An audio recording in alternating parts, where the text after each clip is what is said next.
O empresário José Cobori, que já foi perseguido pela Lava Jato, está fazendo análises geopolíticas que estão viralizando no YouTube. Vamos entender o que está rolando agora com Pedro Zambarda no Plantão do Meteoro.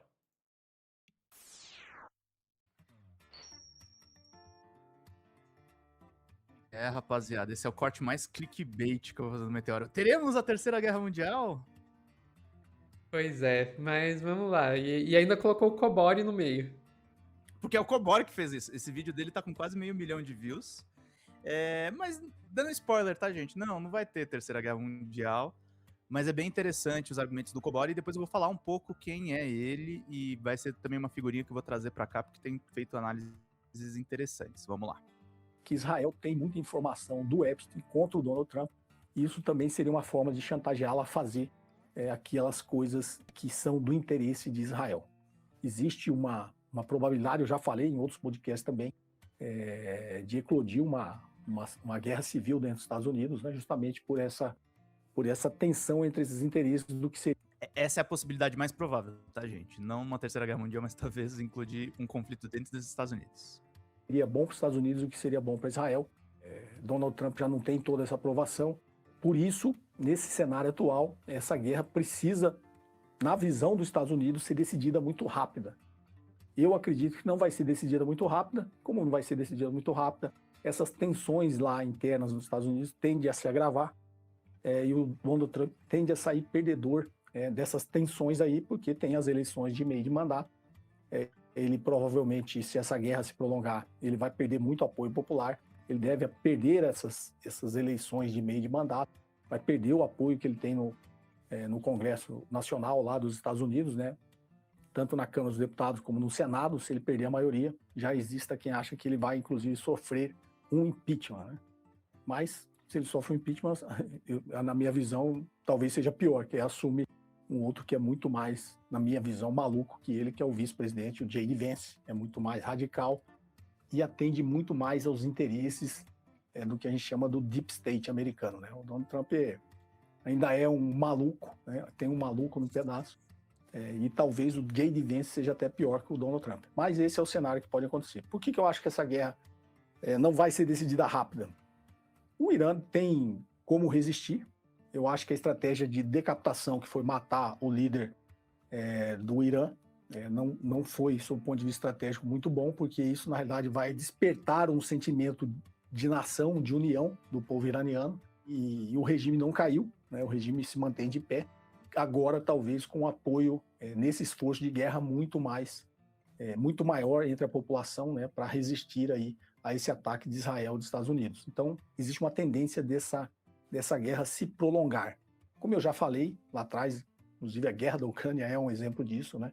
Os Estados Unidos não tem como manter um esforço de guerra por muito tempo. Então, já há especialistas que digam aí de 4 a 5 semanas, os Estados Unidos comecem a ter problemas para manter esse esforço de guerra. O que é o esforço de guerra, gente? Não adianta você ter todo o seu poderio militar se você não tiver capacidade de alimentar essa máquina de guerra, né? De reposição, de suprimentos, de armamentos, de equipamentos, se você prolongar essa guerra, né? Então, o Irã, até que muitos especialistas, inclusive da inteligência americana, sabem, eles têm a capacidade de prolongar essa guerra, e os Estados Unidos não teria a capacidade de manter esse esforço de guerra. Então, quanto mais essa guerra se prolongar, pior será para os Estados Unidos e para Israel, porque se o Irã continuar fazendo esses ataques de forma intensa e cirúrgica, né, e tiver capacidade.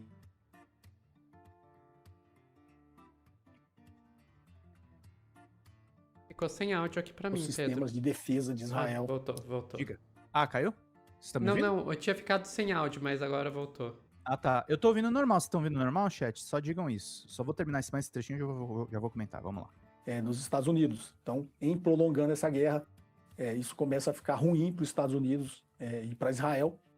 E aí pode chegar ao ponto de uma irracionalidade que não é inteligente sob nenhum ponto de vista, de uma tentativa de invasão terrestre do Irã. E aí eu acho que seria a derrocada final. Então, voltando de novo àquele primeiro vídeo que eu gravei quando o Donald Trump assumiu, esse é mais um passo do declínio do Império Americano. É mais um passo de tentar adiar esse declínio, mas em dando errado esse passo, na realidade, ela acaba acelerando o declínio do Império Americano. Então, essa era a minha visão. Muitos de vocês pediram aí a minha opinião e eu fiz questão de gravar isso aqui, né? Já estamos aqui no final do domingo, início da segunda-feira. Então, eu espero, como ser humano, eu torço para que isso acabe logo, né? E que todo esse, digamos assim, essa desestabilização do cenário mundial não aconteça. Mas, Sofia, é o seguinte, só dando uma resumida no vídeo dele e colocando, o principal beneficiado nesse caos todo é a China.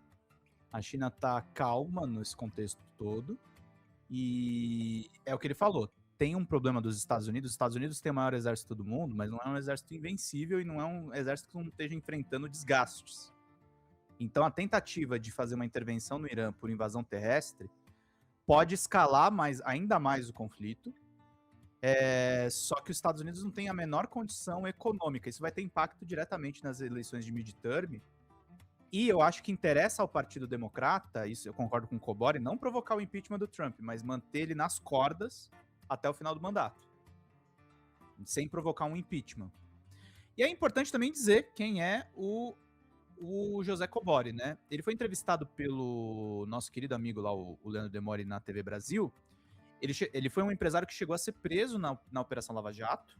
E aí tem um resumo aqui que esse site Universo da TV fez. Deixa eu trazer para vocês. O empresário e professor José Cobori foi convidado num programa DR com Demori, né? Na entrevista ele lembrou do período em que foi preso pela Operação Lava Jato e fez uma análise das economias brasileira e chinesa.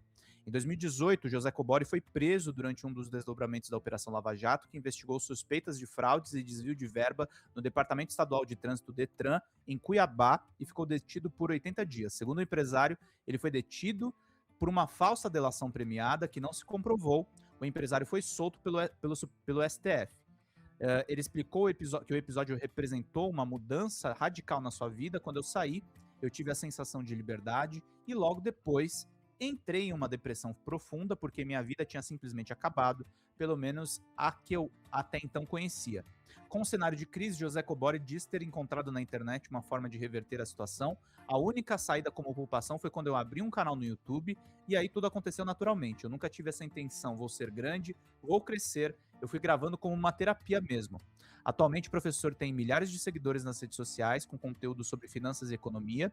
Entre os principais objetos de estudo de Cobori está a China, que ele defende como um modelo de negócios que seguiu na direção oposta ao neoliberalismo. Ela não seguiu nada disso, ela fez o inverso. Se precisa reduzir gastos públicos, a China aumentou. Se precisa ter meta fiscal, eles não têm, porque eles entenderam que o discurso da austeridade fiscal serve para evitar que outras nações cresçam. Nesse sentido, o empresário apontou quais caminhos o Brasil deveria seguir para crescer economicamente. Em tecnologia agrícola, como na Embrapa, estamos muito mais avançados do que outros países, por exemplo. A princípio, precisamos ter um projeto de reindustrialização do país. Não existe nenhuma nação que tenha chegado à fronteira tecnológica sem antes se industrializar. Por que o Cobori tem essa visão positiva sobre a China, Sofia? Matéria do Joaquim de Carvalho no 247. Ele, que foi do mercado financeiro, voltou ao mercado financeiro com um banco de esquerda e operação de cartão de crédito chinês. Banco de esquerda é sacanagem.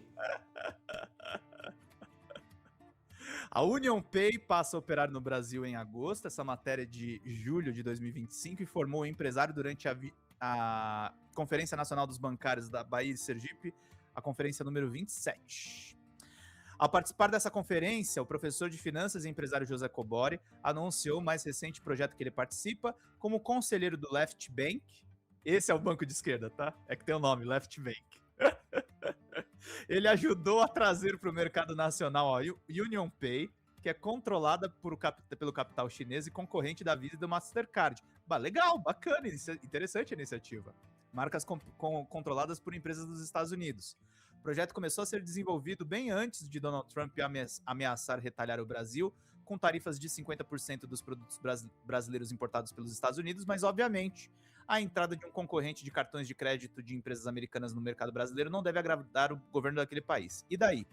O Brasil não é colônia dos Estados Unidos, um dos princípios do capitalismo é o respeito a um sistema de preços competitivos e trocas involuntárias.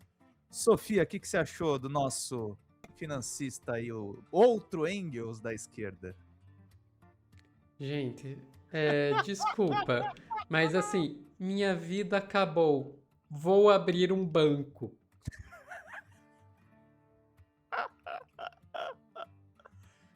Mas ele faz vídeos bons, assim, eu devo Não, confessar. não, São boas as análises. análises deles são boas. As análises deles são boas, sim, sim. E ok, eu acho que dá pra considerar aí aliado, né? São o outro Engels, porque o primeiro que você primeiro tá é o falando é o Eduardo Eduardo Moreira. Ok, querem trair a própria classe? Eu aqui não vou reclamar. Continuem, Mas continuem. continue. Mas agora, falando sério, é, é interessante a gente pensar quanto que tá confuso nesse momento o cenário da geopolítica, né? A gente estava no corte anterior falando sobre como era difícil entender a motivação do Trump para o que ele está fazendo lá no Irã. Agora, nesse corte aqui, fica difícil entender o posicionamento da China nisso tudo também. Uhum. São movimentos que eu realmente acho que a gente precisa de um distanciamento histórico para entender. Quando se fala, tem terceira guerra mundial ou não? Vai ter terceira guerra mundial? Gente, não vamos ser nós que vamos dizer se isso é ou não terceira guerra mundial. A Primeira Guerra Mundial, quando aconteceu, ninguém chamava de Primeira Guerra Mundial. Era a Grande Guerra, a mãe de todas as guerras. Só Isso. foi virar a Primeira Guerra Mundial em retrospecto. Uhum. Segunda Guerra Mundial, você acha que quando Hitler invadiu a Polônia, ele pensou, estou começando a Segunda Guerra Mundial? Não. Não, sabe? Essas coisas em retrospecto. Talvez no futuro a gente olhe para isso que a gente está vivendo agora e diga a Terceira Guerra Mundial. Talvez no futuro olhem para aqui para trás e diga, não, não é. Mas quem vai dizer são eles, não somos nós. A gente, o que a gente faz? A gente tenta sobreviver, só isso.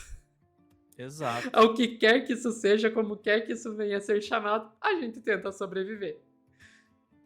Uhum. Exatamente, Sophie. Enfim, ficamos por aqui, Pedro. Ficamos, Sofia. Pessoal que está assistindo ao vivo, não saiam daí que a gente já volta com mais notícias aqui no Plantão do Meteoro.